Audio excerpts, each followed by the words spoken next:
பர்சன்டேஜ்லேயே just 20 செகண்ட்ஸில் இந்த some solve பண்ணிடலாம். இங்கே பார்த்தீங்கன்னா என்ன கொடுத்துருக்காங்க, பெட்ரோலோட ப்ரைஸ் வந்து 85% வந்து இன்க்ரீஸ் ஆகிடுச்சு.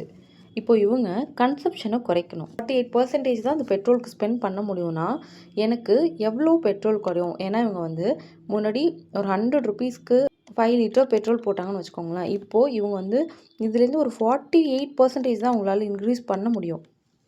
ஏன்னா இந்த ப்ரைஸ் வந்து இன்க்ரீஸ் ஆகிருக்கு. ஸோ இதுலேருந்து எவ்வளோ என்னால் முன்ன மாதிரி பெட்ரோல் வாங்க முடியாது. ஏன்னா பெட்ரோலோட ரேட் வந்து இன்க்ரீஸ் ஆகிருக்கு இல்லையா? ஸோ இங்கே என்ன வேல்யூ வரும் இதை தான் கண்டுபிடிக்க போகிறோம்.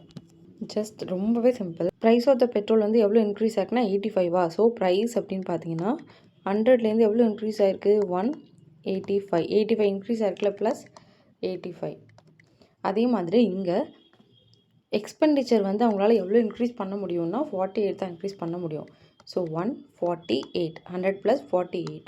இது வந்து எக்ஸ்பெண்டிச்சர், இது வந்து ப்ரைஸ். சிம்பிள். இது ரெண்டுத்தையும் செப்ராக்ட் பண்ணி ப்ரைஸை வந்து பேஸ் வேல்யூவாக எடுத்து இன்ட்டு 100. ஸோ 48, 85 போயிடுச்சுன்னா 37 வரும் இல்லையா? ஸோ இது ரெண்டுத்துக்குள்ள டிஃப்ரென்ஸ் என்ன சொல்கிறாங்க? 37 வரும்.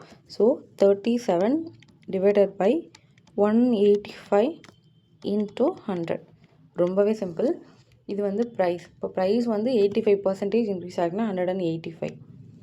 அதே மாதிரி எக்ஸ்பெண்டிச்சர் வந்து 48% இன்க்ரீஸ் ஆகிருக்கு, 148. ஸோ இது ரெண்டுத்துக்கும் டிஃப்ரென்ஸ் எடுத்து ப்ரைஸை வந்து பேஸ் வேல்யூவாக வச்சு இன்ட்டு 100 பண்ணும். சிம்பிள்.